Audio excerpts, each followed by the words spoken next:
আসসালামু আলাইকুম দর্শক, আপনারা দেখছেন ছাদ ঢালাই শুরু হয়ে গেছে কিন্তু সিঁড়ি ঢালাই বন্ধ হয়ে গেছে। এখন প্রায় এই সমস্যাগুলো হচ্ছে। ছাদে কাজ করা মিস্ত্রিরা না বুঝে এই রাউন্ড সিঁড়ির কাজ শুরু করে, পরে মালিককে বলে যে মিলিয়ে দিব।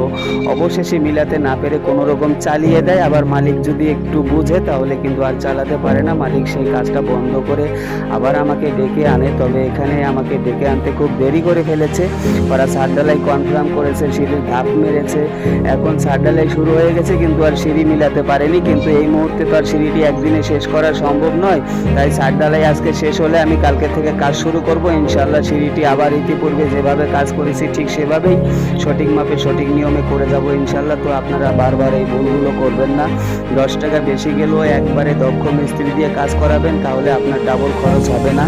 আর যদি আপনারা টাকা বাঁচাতে চান তাহলে হয় একদিকে আপনার সিঁড়িটি নষ্ট হয়ে যাবে, আর না হলে আপনার সিঁড়িটিকে ডাবল খরচ করতে হবে।